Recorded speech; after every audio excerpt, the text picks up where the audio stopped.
All right.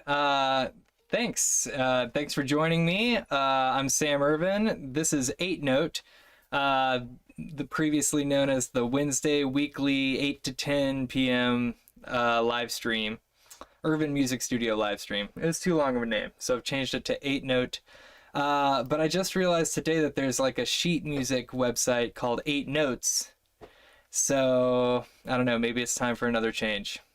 But it is August 31st, and it's a Wednesday, like it always is when I do these shows.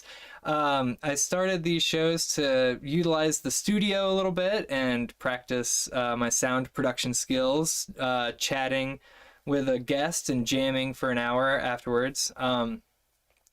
Do creative projects and such like that in the studio, but I also teach lessons and go out and gig on classical guitar, among some other instruments around town. So I have a different guest on each week to talk about, the many hats that musicians have to wear these days. Partly as a way to carve out space in my life to get creative and jam and build community. And one way that happens is to sort of invite people that I barely know on to the live stream and get to know them here. So today I've got Sam Brouse with me, keyboardist, multi-instrumentalist, composer, who plays in a couple of bands in town, Papadozio and Brother, both having some funky stuff. So why don't you come on down? Let's get into it. I know. This is the next place I need music. The Please Wait music comes back. Thanks so much for having me. This is really cool. Thanks for coming on. Yeah, for sure. It's a work in progress, Yeah, I mean, it's really impressive, dude. I've had thoughts of doing things, similar to this myself, and it's really nice to see somebody actually following through and doing it, because I can see it's a lot of work.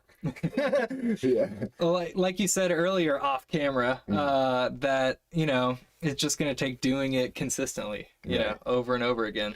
Yeah. It's only going to feel more like a routine, Yeah, absolutely. Than a chore. Yeah, but there are certain parts of it that are routine at this point, like checking our level and making sure that we sound beautiful. Sure. Yeah, but there are certain crystal clear. Crispy. Yeah, absolutely. Nice. So, but some things that aren't quite routine, like me forgetting to turn off the overhead lights. So here, fill up space for a moment. Tell me, how long have you been in Asheville? I moved here in 2010. With the rest of the band, Papadozio. I kind of went straight from college. I didn't finish, but I left upstate New York, where I was going to school in Saratoga Springs at Skidmore, and joined my brother's band. What were you going for? Music eventually is what I studied, but like music theory and, I never took keyboard specific stuff. It was more like I was interested in learning how to analyze sheet music, but I could never sight read, Yeah. That, and then a little bit of I did some independent studies with electronic music composition with Ableton there, which was cool. I mean, it's basically just I got college credit to just write with Ableton, which was dope. Yeah. That's valuable experience. Yeah. I mean, it ended up what I used the most, and obviously the theory stuff really helped me a lot, but it took me a minute to get into it. I was a theater major at first because I really wanted to be an actor and loved it, and then I just kind of realized over the course of time that the only thing I was spending any time doing besides hanging out and partying was playing music. So I just sort of totally switched, and it was always sort of in the back of my brain that I wanted to join that band because I've been seeing them since I was 15 or 16, maybe 16, I think, because my older brother's in the band. So they was just and they were always dude, when you go to college, after college, totally join the band, it's gonna be awesome. And just turned out that that's actually what happened. So Yeah, nice. I didn't actually realize Papadosia was from upstate New York, well, right? they're from Ohio, right? We're all from different parts of Ohio. I was the only one that went to school in upstate New York. Ah, okay. I Everyone else was misunderstood. from like Athens, Ohio, like Ohio University is where they all met. Okay, gotcha. Mhm. Yeah, because it just, I came to Asheville in 2009 for college. Nice. So it just seems like Papadosia has like always been here. Right. Okay. Yeah. That Yeah. could seem like that. I could see that. In a lot of ways, I mean, like, you know, it felt like everyone moving here at the same time was just the sort of a way for us to be like, hey, we're doing this, and you know, it felt like a strong move. That Yeah. and touring was, I think, a little bit easier than always driving to and from Northeast Ohio or wherever. You can kind of get places easily from here. I guess the South. Right. Yeah. And just certainly. like 40, you just like go to Colorado, Oh, stuff yeah. like that. We go to Colorado a lot. But I think it was more just like Asheville was like way cool. Yeah. And a nice change of pace. Do you still feel that way after being here? Yeah, I think even more so. Live on camera? Do you want to talk about hating Yeah, Asheville? yeah. No, I actually don't. I don't hate Asheville.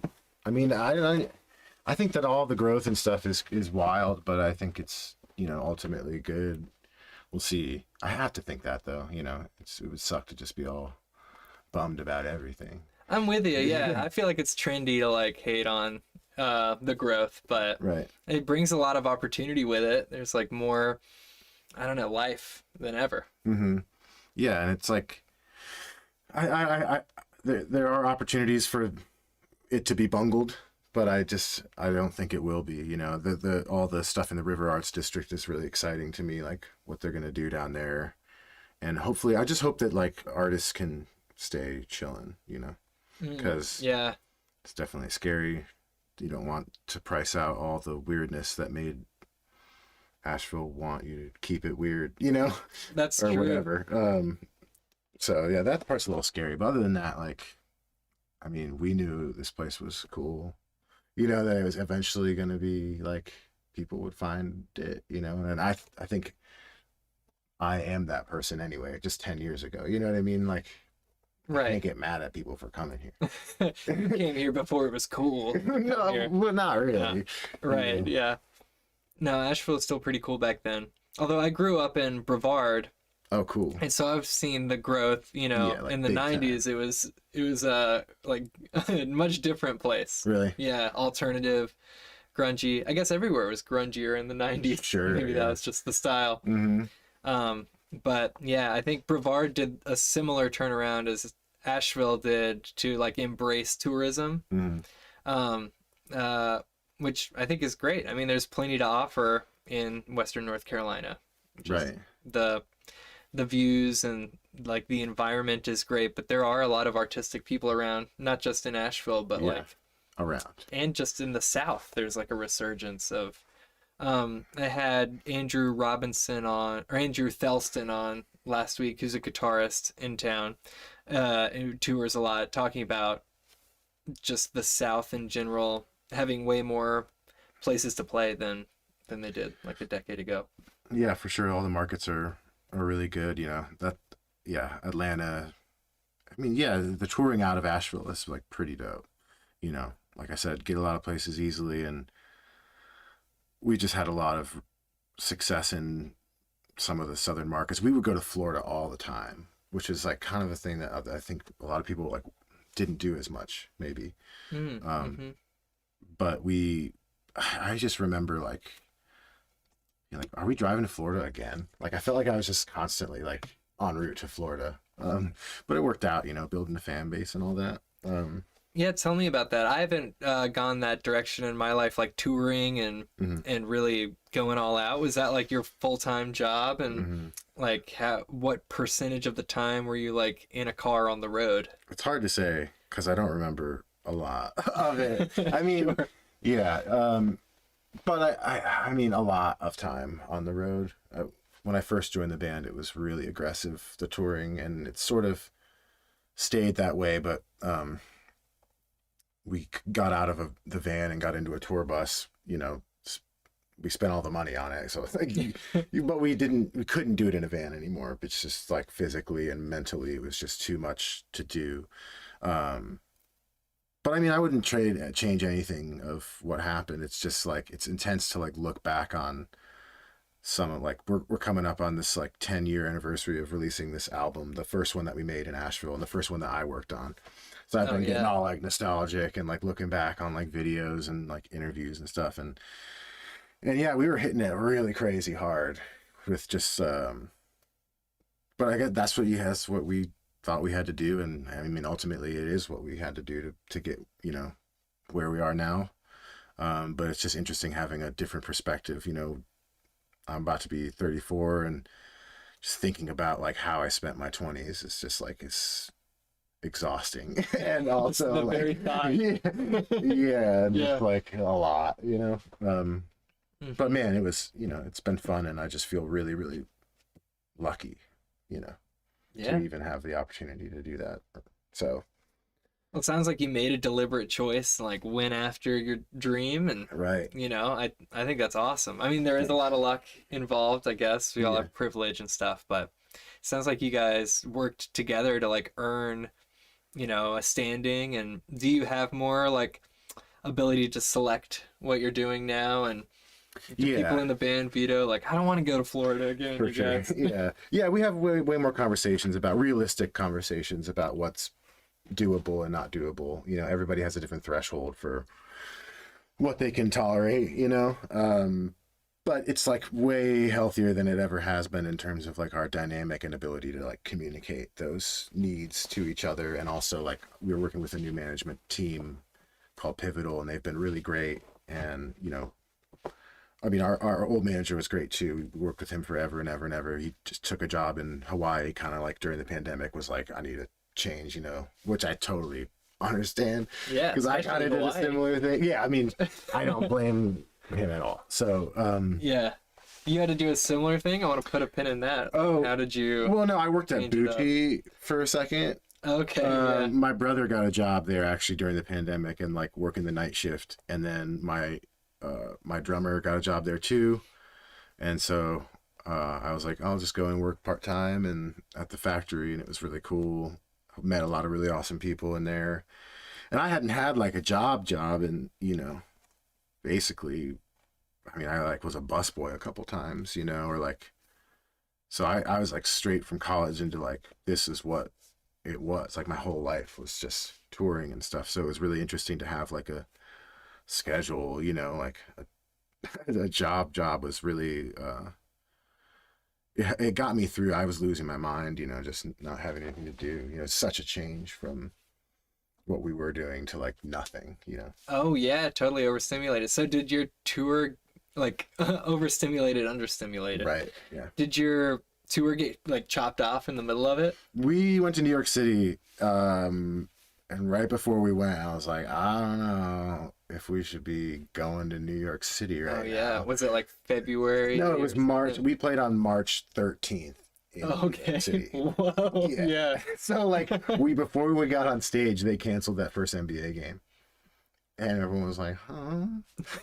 Like, what? So it was kind of weird on stage. And then afterwards, they said, like, oh, actually, the 930 Club, which is this venue in DC that we've played forever, very established place and, you know, well-run organization. Like, they canceled all their shows in March, and everybody in the band and the crew at the Brooklyn Bowl in New York, we were all just like, what does that mean? And like, just watching these people like be like, oh my God, like we're screwed, you know, like, and it was kind of wild having that experience, but, and then coming home and on the way home, like Live Nation cancels all concerts and this and that. So by the time I got home on like the 14th, I lived in this apartment or this house with 4 apartments in it. And I was like, y'all, like, this is wild stuff. And they're like, it's going. I was like, no, dude. Like, when did everything actually shut down? I can never remember that. It was date. like, do you remember? The 17th that we all had to go into lockdown or something. You know what I mean? It was like pretty soon after that. Right.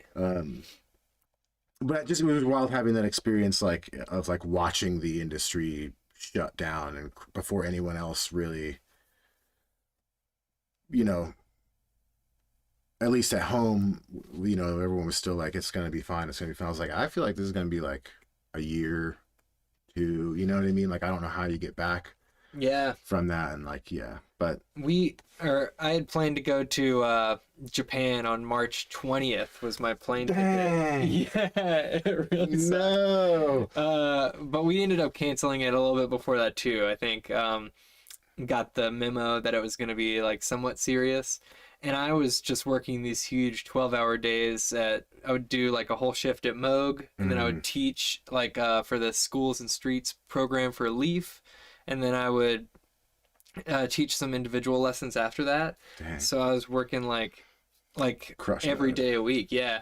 And then so when the lockdown happened, it was like such a relief and epic like relaxation vacation. You Yeah, know? yeah, I mean, it was scary for all of us. It was so much mystery around like what was gonna happen, and you know what did it mean for like how dangerous, you know, sure. how much danger are we in? But it was just so nice to like stop. I don't Oh, know if yeah. you felt that. Oh after yeah, so no, much I mean, I have to overstimulation. definitely say, I mean, like, Yeah. it was the best thing that happened to us as a band, I think, because we were able to take a break without having to take a break. Right. You know what I mean? Because I mean, it was just unsustainable what we were doing, and just the way that we were hitting it, and you know, we had just never taken like any time off. So, yeah, the first like 6 months were dope. Like nothing but dope. And then it was just kind of got a little stranger and stranger, but you know, Yeah, it's not good to lay around or like just be in your house that much. Just like Yeah. it's difficult to recover from that on the other side of things. Do you feel like you're back to the same like vigor? I think You know, it 2 I'm years definitely later? changed from the pandemic for sure, but I think that like I feel like better about what it is that I do and like who I am, and sort of like, you know, just having music and like our career sort of taken away for a minute. It was really just like, I mean, I'm just so lucky to be able to do what I do, and like, you know, just super grateful, you know, that I get to work with the people that I get to work with. And yeah, so that part, I mean, I needed that perspective really, really bad, because it's really easy to just get dogged down on the road and lose sight of like what it is that you're trying to do, right? Mm-hmm. I can So, see that. You're just in your little bubble sort of all day, being yeah, tired. and it's the grind, and like, you know, just it's traveling is so brutal, Yeah. you know, and I hate driving. yeah, I only drive to some weddings that I play 2 or 3 hours away, it's a and lot. that stinks. Yeah, I for can't sure. imagine driving to Colorado and then playing Right. like that. I'm sure it takes a couple of days to. or Well, it whatever. depends. We've done it in one shot a couple times for sure. Oh, which is yeah. insane. But Too much, man. I mean, you know, I kind of, I will be fair to my bandmates. They drive way more than I do. I just like sort of as I've gotten older, yeah, just driving, it's weirder the more that I do it. Something about like the same thing with like heights. All of a sudden, I have like a weird fear of heights that didn't Oh, yeah. exist before. And the same thing, I kind of can get dizzy on the road. But it's only sometimes, and usually when I'm driving like the van, or like, because we would drive the van with a trailer, like 15,000-pound trailer or whatever attached to the back of it, that van out there, Yeah. and like on 40 with those semis, you know, and I'm just like, oh, freaking out. Yeah, yeah. But luckily, some of the other, you know, dudes, they can just like power right through. So, Mhm. but still, I mean, Different skill riding, sets. you know what I mean? Like just being in a van for that long. Kind of cramped. I get like the legs, Oh, yeah. like the fidget. You know, you For start sure. fidgeting, you're Yeah. like on the edge of your seat. Yeah. Yeah, I took to actually just watching horror movies, because it's just like at least I'm not like this person. You know what I mean? It's like, because it's existential when you get in the van and it's like, all right, well, we've got, you know, 14 hours until we get to where we're going. It's like, oh my God, what am I gonna do? Yeah, it's hard to be. You can't like practice Right. on Not the the van. piano. Right. Yeah. I would write though. I definitely used to write a lot. Yeah, if you're working Ableton, you can do Yeah. that. Yeah. I wrote a lot in the van, and that was a good way to spend the time. But yeah, a lot of movies for sure. Yeah, Uh, definitely. we've never had like good speakers in the van. They just suck.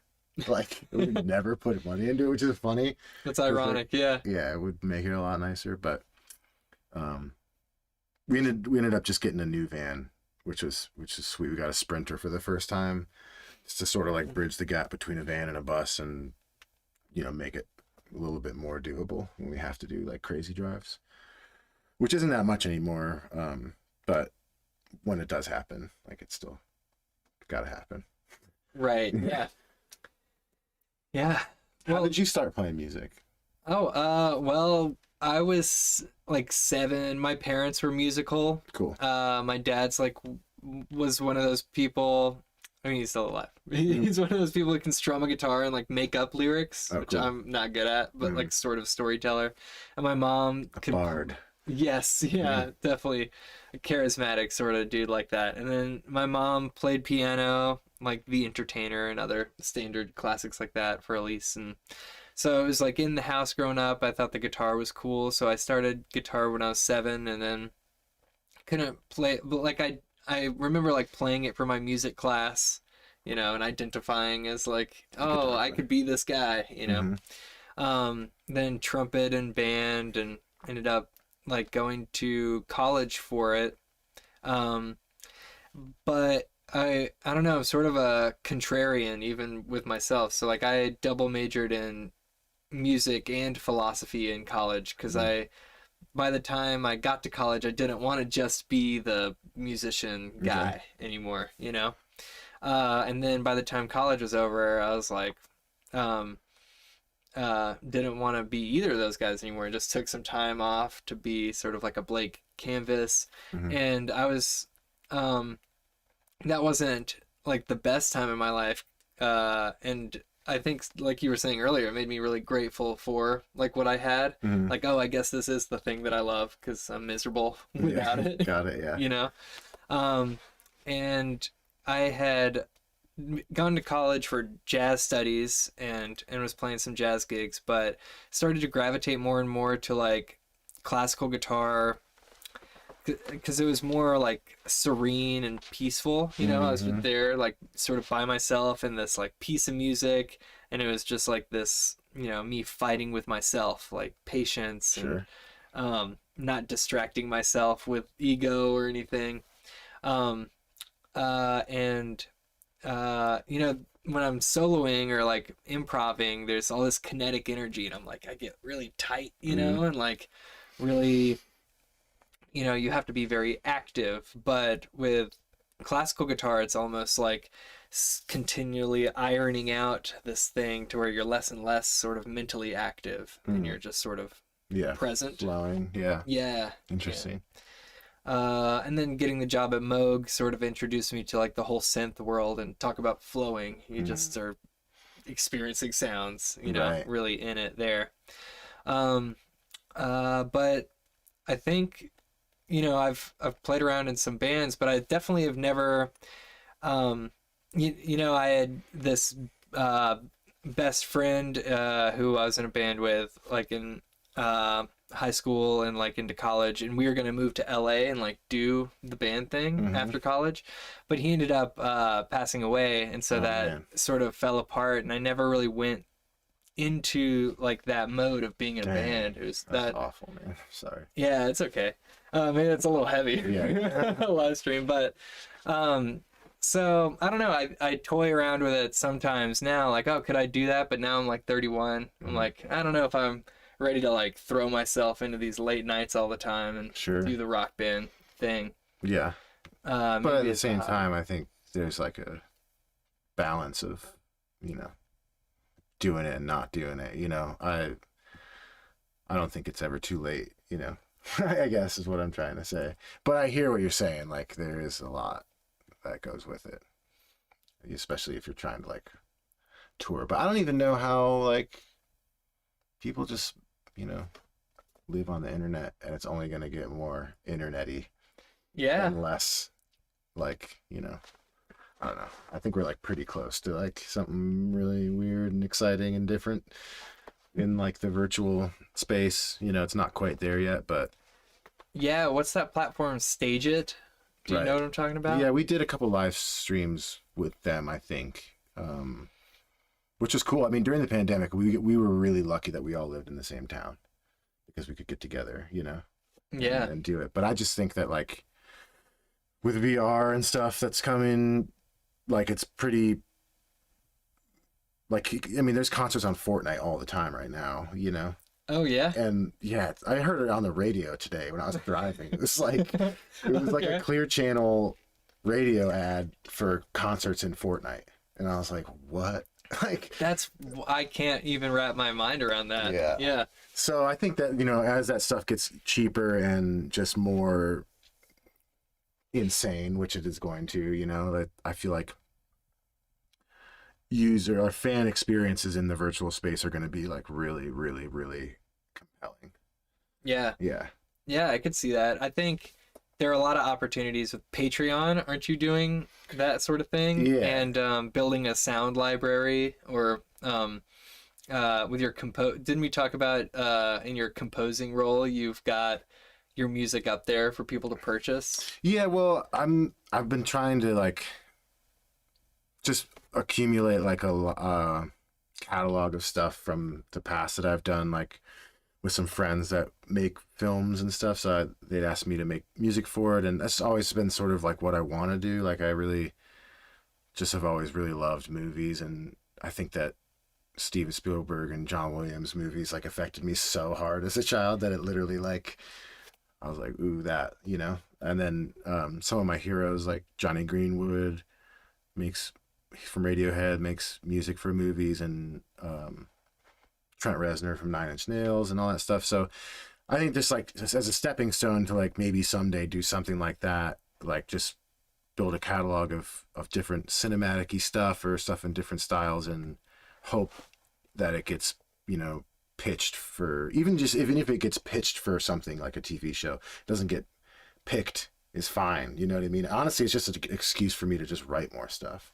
Yeah. So I just like I've been trying to just I'll get like briefs, you know, and I'm sure that they have thousands of songs to choose from, so I don't really have to make something from scratch, but I just kind of do Yeah. just as an exercise to like write in a different genre. But I don't know if that was the question you were getting at, but I think so. Or yeah, I guess I was getting at a couple of things at once because I do want to talk about that and maybe your process. Like, how do you find the time? Maybe I can. How do you find the time? I find myself sort of purchasing time from myself to be creative. You know, it's difficult for me to like work on the album when I have, you know, all these other irons in the fire or whatever. But I think having a Patreon or like a catalog online, a music library that people are purchasing out of, the more and more you sort of feed those internet uh, or water those internet seeds, you know, the more of that supplemental income can pay for the time to write more music. right. Yeah, I don't know. I mean, I think I'm definitely in a unique situation, just, you know, not really having too many responsibilities outside of the band. And that has sort of, you know, we're not as busy as we were. And so I'm just trying to like, that's one of the reasons why I've been spending so much time at the Y, is because I Yeah. have time. And I'm like, I need to do something that's, you know, pretty good. I'm glad you brought that up. That's how we met. Yeah. It was crazy. Like I had met this other dude in the sauna, and he was talking about this guy Sam that he met who swims, who's a musician, and then literally the next day, I met you. I was like, oh, that's wild. Yeah. So, I mean, for me, I have to sort of like if I'm having a really hard time writing in something, I'll set a timer for like an hour. And like write whatever comes, and if it's like something that I want to continue after that, then I will, and if not, I'll just stop. And that sort of has been a way for me to, you know, but sometimes I just have to not write, you know what I mean?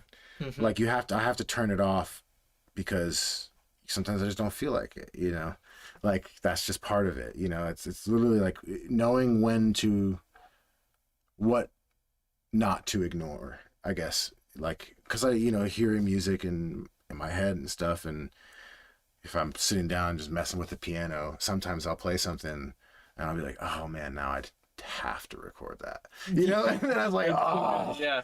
here we go, and then like start the whole thing. But yeah, I mean, the time for me, like, I just, it's almost like the same thing like when I decided in college I didn't want to do acting anymore and I wanted to do music. Is literally like, I've always just been the kind of guy that, like, at a party or something, I mean, like, I'm not like antisocial by any means, but like I have no problem like leaving everybody and go and play the piano by myself for like 30 minutes, or something like that.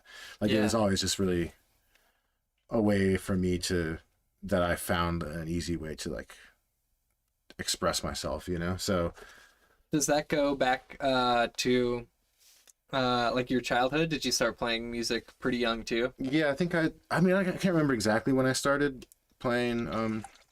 My first instrument was guitar, and I just like, my brother had a guitar and was playing it, and I think I just was like, oh, I want to do that too.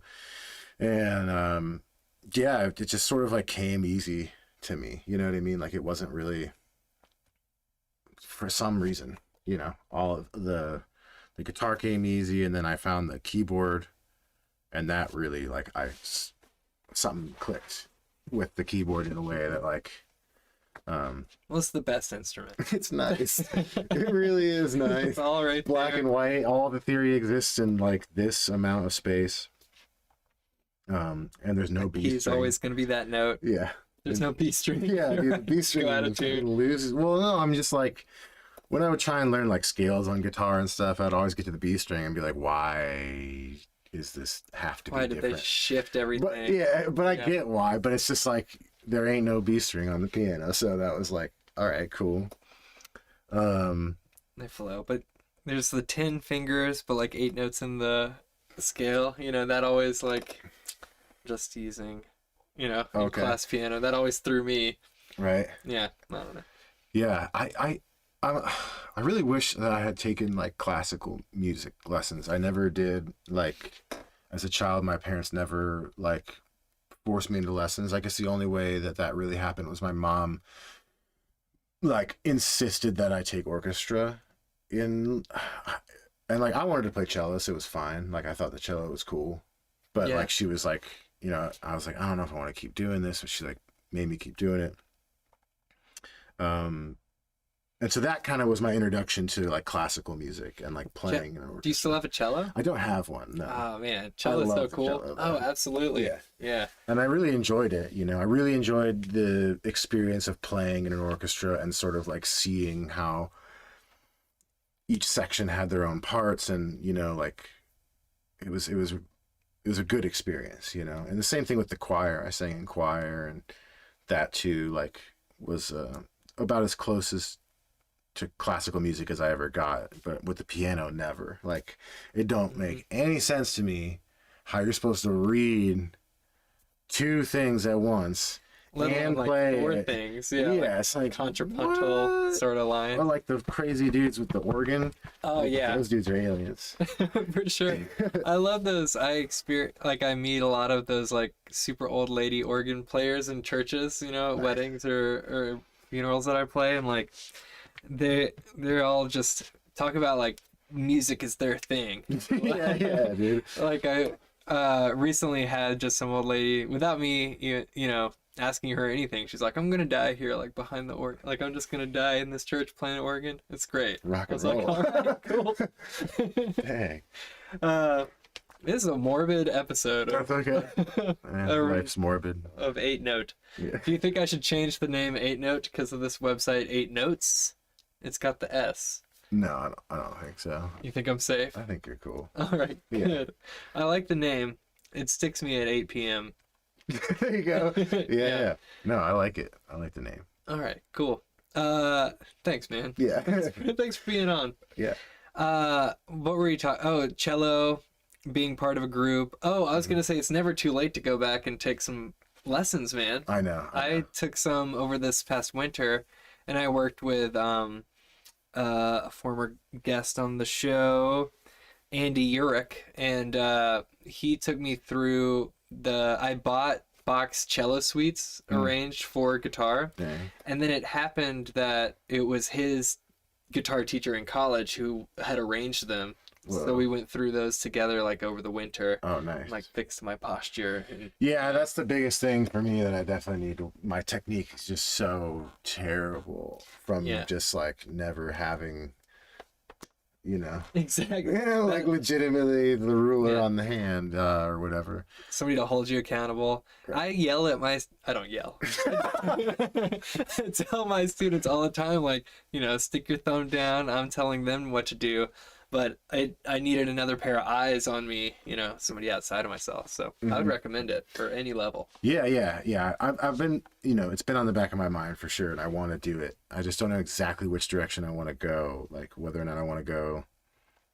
I think probably both, but like more into the jazz thing or into the classical thing. I think the classical thing for the technique would really, really benefit me the most, probably. But yeah. It's time. and the piano, like practicing the instrument is one thing that, like, I mean, writing music is practicing, I guess, in a way, but really not like practicing my chops really hasn't been on the forefront of my, how I use my time in a long time. So I think I felt like I've plateaued quite a bit, for a while, but I just haven't really gone there. I know, yeah, it's like a straight line to like once you do. I really try to be in the habit of like a routine practice, grinding the same thing, and it does plateaus like the word for it. But then you do it, and then like a year later, and it's like, oh man, I can do stuff. But then there's the different genres. Then my shredding, I'm not just like improvising around, noodling all the time. Right. So I find myself in jam situations where I'm like, oh man, my noodling is gone because now I'm just playing Bach cello suites all the time. Yeah. I mean, that can be applied to noodling, I'm sure. Yeah, maybe. Yeah. I wonder. We'll find out later. Yeah. When we jam. Yeah. Well, I guess we both spend a lot of time swimming laps at the pool. Right. How often are you making it? Well, dude, I had like this thing, like, all right, well, one of the reasons I started going swimming in the first place is I kept getting hurt, like in this very specific way with my back, like. Oh, okay. And I think it stems from a number of things. You keep leaving banana peels on the floor? Dude, yeah, basically. But it's really like, I knew, like, so I was feeling real good from swimming and like, losing some weight and just like, woo. And like, I keep walking by that basketball court and looking in there and seeing like the legends, the 50 plus dudes playing. And I'm like, rock. So I went in there, I played with them one day and it was awesome. But I kind of had told myself like, I'm done playing basketball because the last time I did it, I got hurt. And then I was like, I feel really good. I feel like I can go in there. So I was going in there every couple days, like before my swim and just working on my shot, because it's fun. Like, shooting the ball is fun, and playing basketball is so fun. I'm just upset that I didn't find out how much I liked it till I was older. But the jazz of sports. Yeah, it's so cool. And so like I was in there, and like this kid walked up. He was like, "You want to play some one-on-one?" And I was like, I just knew right away. I was like, I shouldn't do that, but yeah, like let's do it. And I was having so much fun, but like I had no business playing one-on-one with a 17-year-old kid. Like I was just dumb. So like when it happened, like I like did some movement or something, and I always just feel this weird thing in my back, and I just know I need to just stop doing whatever I'm doing, and like you're done, Yeah. And so then like I can't stand up straight, and I can't walk for a couple days. And like had to go play this festival up in Ohio with like a cane. So I kind of had to take some time off in the pool because I just literally felt like I needed to rest, and I'm still not back to like 100%, but I was able to get like my first like couple of good swims in since that happened. But ideally I'd like to be in there like 5 days a week, if anything. I mean, it's kind of excessive, maybe. Like, I don't know, how often do you go in there? I've been at 6 days a week for a month and a half, but I'm taking it down to 5 days a week. Okay, like doing a mile every day? Most days, yeah. Oh, 5 days a week I've done a mile, and then I allowed myself one half a mile Okay. during the week. Yeah. Uh, Sometimes you're just like, I shouldn't do this. yeah, Like, I'm like, oh, I don't this know. is terrible. But it's hard to draw that line because you got it. No pain, no gain. I know. You know? Well, and also like I just feel so good when I leave there. You know what I And the mean? harder you push it, the better you feel Right. as you leave. Yeah. Right. But I kind of need to like really do you take it easy right now? Because like today I was in there swimming like right before I came here, and like I was like this feels good, and then I was like, well, my back's actually kind of sore, so maybe I should just chill, you know. But it's hard. It's always been hard for me to like do that. Like I just getting hurt is just kind of like my policy. Like I just Hurt, always would get hurt as a kid because I'd just go real hard at Do you have stuff. a cancy faint? Oh, I got a cancer fame, baby. fancy No, I had this like really embarrassing old man cane, and everyone commented on it, but it was functional, you know. Did it have like the four things at the bottom? No, it wasn't that nerdy. Okay. I was rolling on one peg, but I'm really happy that I can actually like stand up and move around, because like for a minute there, every time it happens, I'm like, oh my god, this is really really bad. But I finally was able to find like a doctor that I feel comfortable like going to see. I just didn't have one that I trusted in town, and like That's hard. Yeah. dude, it's weird. Like, and it was very strange because like this one doctor just like misdiagnosed me with something really really irresponsibly one time in Asheville, and like the other times I would go in there, like she'd like see me for like 5 minutes and then like bounce, you know, and it's like that just didn't feel right to me, and so I just never went back to her for a while. And I like looked up on the Google reviews, and they're all like 1-star reviews, and I was like, all right, well at least I'm not crazy, you know. Yeah. And that this was actually a weird experience. But Even with the Google reviews, like I've gone through doctor after doctor, and it's like, oh, this one too. Like, Yeah. it's just all. It's very difficult to find one who gets the glowing reviews that you can actually see. right, yeah, exactly, yeah, there's a couple people that have been referred to me, but they're like, yeah, we're not taking new patients until like the return of Jesus, and like, you know, or whatever. Like it's just never gonna happen. So like I don't know, but I'm excited to see them, and you know, I've got some, you know, a reasonable schedule to like actually think about like myself and my health for once, you know. So That's good. yeah. So when your back goes out, it doesn't affect your playing. Oh, yeah. I mean, well, what the crazy thing is, like, I was in so much pain, like, leading up. So I had to do, scheduled to play 4 sets last weekend at this festival, Secret Dreams, up in Ohio. And it was really, really fun. But I mean, I was just in tons of pain. And Was this with your band or solo? yeah. Well, we're supposed to be 3 with Papadocio, and then 1 with Brother, which is just me and my brother improving right now. And one of those you played the Ocarina of Time. Yeah.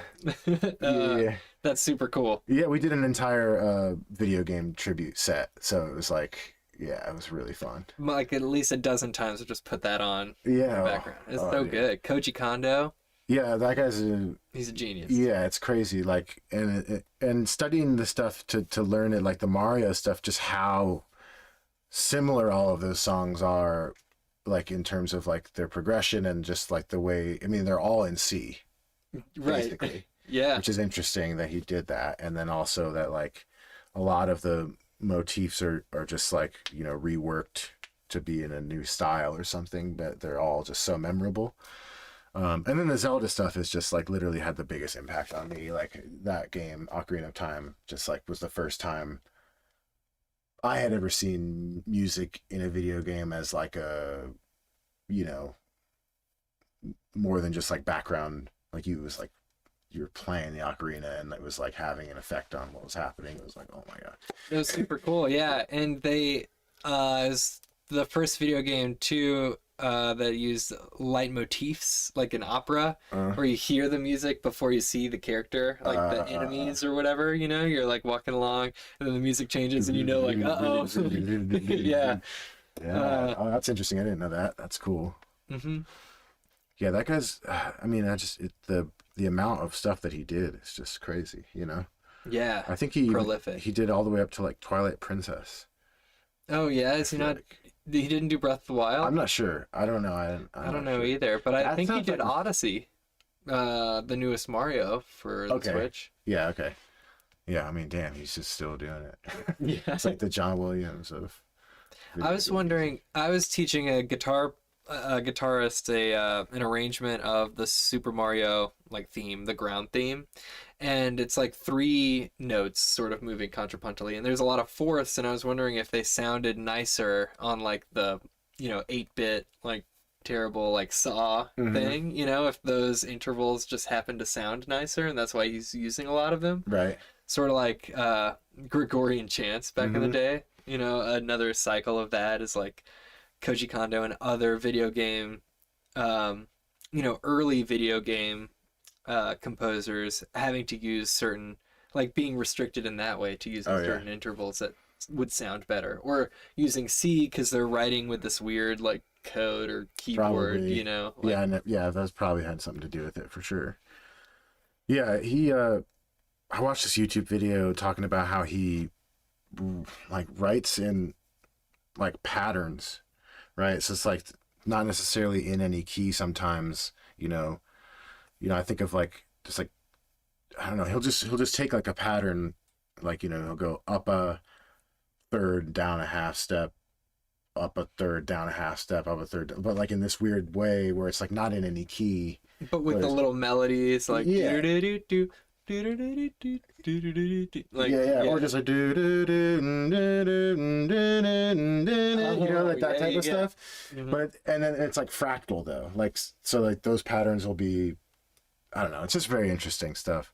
But what I was gonna say is like when I was up there in Ohio, like my back was hurting, and then I got on stage, it was like no pain. Oh yeah, It was like the adrenaline or whatever, just sort of like snapped it out. medicine. I've experienced that for Yeah, sure. Yeah. Sometimes with the driving too. You're like, how am I ever gonna play this gig? This is exhausting. I'm exhausted. But yeah, then you get there and yeah. it Everything. happens. Yeah, once you get on stage, that's kind of like what I found to be everything is like, or with everything is whether it's like nerves or exhaustion or sick or pain or anything like that, like all of the stuff is worse before you get on stage, and actually getting on stage makes it better. You, Yeah. The butterflies can be energizing. yeah, Yeah. if you're That not a little nervous, like, there's no juice. Yeah, you don't yeah, want to numb out or anything yeah, before yeah, the yeah. show. The do you were going for like performance like theater, do you think that you've just got that like that itch for the audience to be a ham, to like be Well, in the spotlight? I have an interesting experience with the theater because like and music as well. I started, I guess my first experiences on stage were at Camp Dudley in upstate New York. When my dad went there as a kid and my brother went there. It's like the oldest boys camp in America. Mm-hmm. And so I would go there every summer, and you would have to pick a major, like either sports or theater or whatever. And I would just be in the plays up there, have a bunch of fun, and also like the choir director up there would let me spend my rest periods when you're supposed to be napping. He would like open up the piano room and let me go in there and practice and play, and then Nice. I would play on stage with you know kids for like we had this every Saturday. There's like a Saturday night show, and you could put on skits or do music or whatever. So I was always really interested in doing that kind of stuff. And then I broke my leg my freshman year of high school, and so I had to stop playing sports for a minute. So I was like, I'm gonna try out for this play, and I got the lead in the play like the first time I went out. Was it My Left Foot? No, dude, it wasn't. But I was like good to like walk around, but I couldn't like But that's yeah. It was just this dude. It's called Our Town, and it's like I got cast in like the most depressing plays. You know what I mean? Like it wasn't like I was like Diary of Anne Frank. Like All My Sons, Our Town, The Cripple of Inishman, just like heavy stuff. Yeah. And so like for me, and that was my drama teacher like pushing me, you know what I mean, and giving me these opportunities because she could tell I was like really interested in theater. And so I'm eternally grateful for her for doing that. But I think that without knowing it, I mean, those dark stories and having to live those Mm. people's lives that were like, at such a young age was just like a little bit, you know, intense, but at the same time, like that is a fourth wall. You know what I mean? Like there's no inner, like any reaction I'm getting from the audience was always through the performance and like, you know, trying to get it through the, you know, the text of the play or like, you know, the emotion behind the scene. You know, it was never like about me because I wasn't me. You know, I was somebody else. I was playing somebody else, which is one of the reasons why I stopped acting in the first place. Is because I had to be somebody else all the time, and it was just like a little strange. Yeah. But I've always had this. I feel super comfortable on stage, you know, because I've spent all that time doing that, and also like just being able to like throw up like a barrier between me and what's actually happening. And it's almost like, I mean, in a lot of ways it's tough because like you know, people want up, you know, like hype, and you see it all the time with bands. It's just never really been, never felt. I'll do it if it feels right, but not if it's like it's that time of the show where I need to do this, and you know what I mean, like. I don't know if that answers your question, but I think it does. Yeah. You weren't hamming it up. right. It was a little bit more deep for you, and you got into an interesting territory about, like identity. You know, I mentioned earlier I didn't know how much formatting of the show I want to do with various questions, but one of them that I've been asking is about like how do you identify through music? You know, and you're not the only one who has said like that you want it to be about you. You know that your ego, I guess, is like I don't know. We don't have to use those Freudian terms, I guess, but like it is important, I guess, for you to like express you through the music. I think that's super interesting. I feel that way too, but I think it's sort of. But I don't know. I feel like I'm expressing me because I chose to play a Bach piece. Yeah. You know what I mean? Oh, I don't yeah. know if I feel. But I've talked to other classical musicians who are like leaving classical to play country, who feel like they just want to like noodle on that violin, and it makes them feel like that they are being more expressive, like that's a need that they have. Do you feel that way, like that? Or it sounds like from that story that was a need that you needed to find in music. Yeah, I think so. It just always, you know, I don't think there's anything wrong with like being a hype person and hyping up the crowd. That's just not who I am, you know, which is, yeah, I think, I mean, my identity in the music is 1/5 of this really special project, you know, and like, and even my piano playing has been shaped by that experience, you know, like of being a specific, you know, the piano player in Papadosio is like, my brother plays the synthesizers, you know, so like there's another keyboard player, there's a guitar player, a bass, there's a lot of stuff happening, you know, so a lot of times, like, I mean, I just need one hand, you know, and it's just like fitting in where I need to fit in, and really just trying to the best of my ability, like serve the music rather than any like, you know, idea of like who I need to be as a player, like how I'm perceived as a piano player, you know, because at the end of the day, I mean, it's way more important. I learned that in a little bit from playing in jazz band in college, but I wasn't like, it wasn't my forte, but it was just like, you know, learning how to, you know, in jazz piano, like, you know, there's like, you don't play the bass notes, dog. Like the bass dude does that, right? And I still could be better about that. I know my bass player like gets mad when I go down there, but it's just a bad habit I have of like, I don't know. Anyway, guitar is the same way. Yeah. Leave out the roots. What? Yeah. I always play the roots when I'm by myself. I know, right? Yeah. But yeah, yeah, it's an interesting like place to come from, I guess, of like, you know, an improvisational like jam rock band is like, you know, what is it's hard to, and we're also locked to a click, which is unique in that. Oh yeah. Yeah, because all of Ableton in, there, I have a computer on stage, my brother has one, and then our guitar player Anthony has like the main computer that has controls most of like any loops or effects stuff, time-based stuff.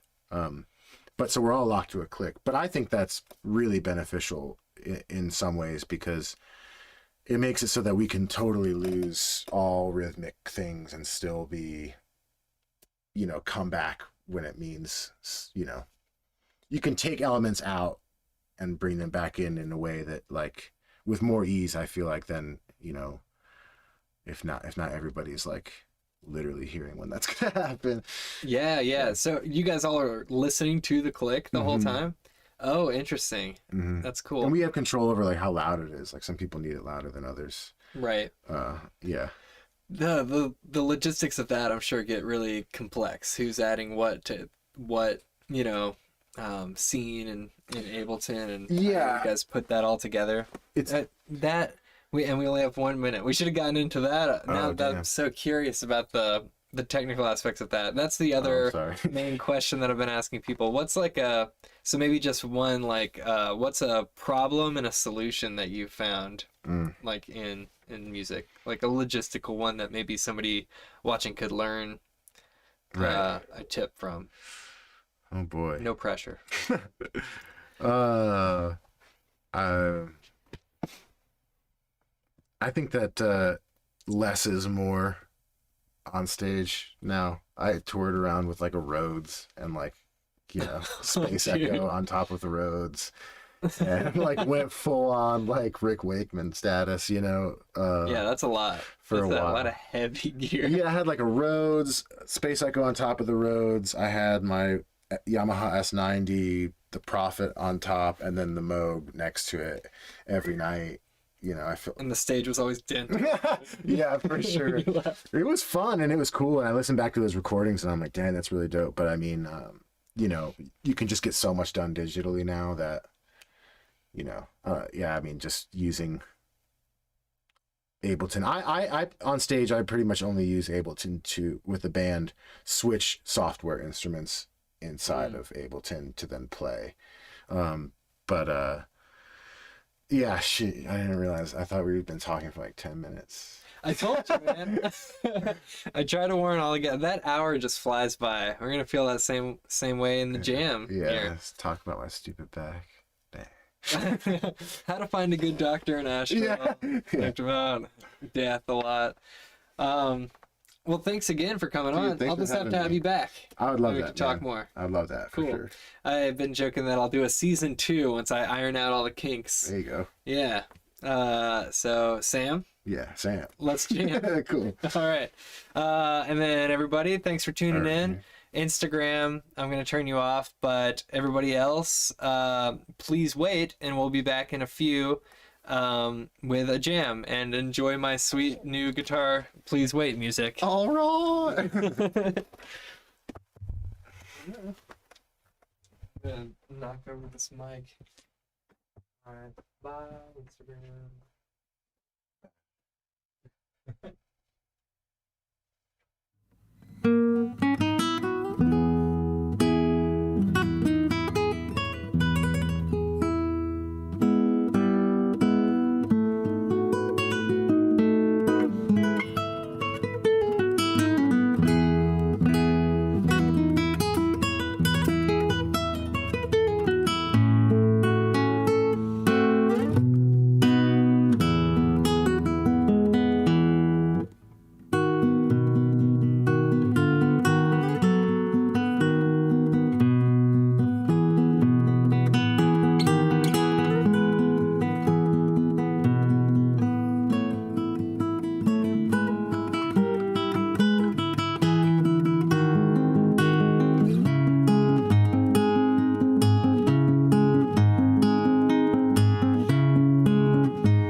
Let's hype it up, though, you know? The audience needs it.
great. Yeah, sweet.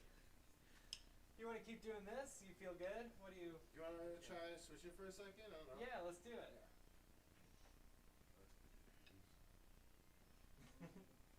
Maybe. Yeah. It's fun to. I don't do that very often with the, bass and the. Well, don't expect any of that from me. No. That's fine. Let's see.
those are my couple beats that I have. Hey man, I dug it. We hit a stride there. I'm trying to whip out some of my synth tricks. Sounds good. Yeah, it's wild to try and play to a arpeggio without a click. You know what I mean? Because like, ooh, you really gotta pay attention. Yeah, it's a little more ambiguous, wobbly. That's awesome. How did you record that? Oh yeah, so. I guess record, and then you do whatever.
Sometimes if I'm really trying to get it, I have to use notebook paper and like write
Nice.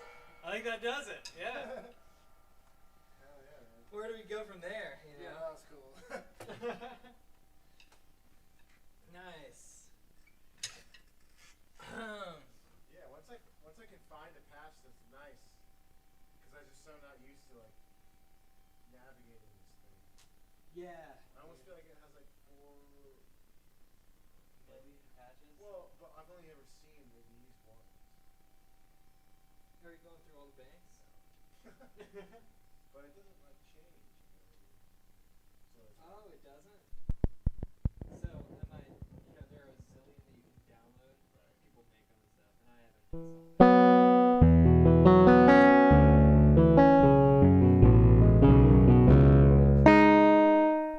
If you hit shift and compare. it's just what's on the thing.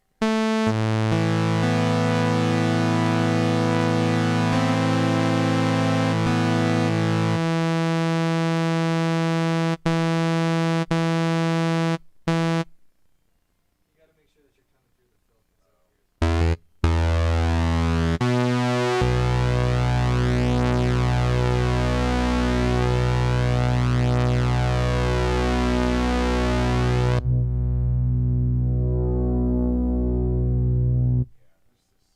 this. It's too much, man.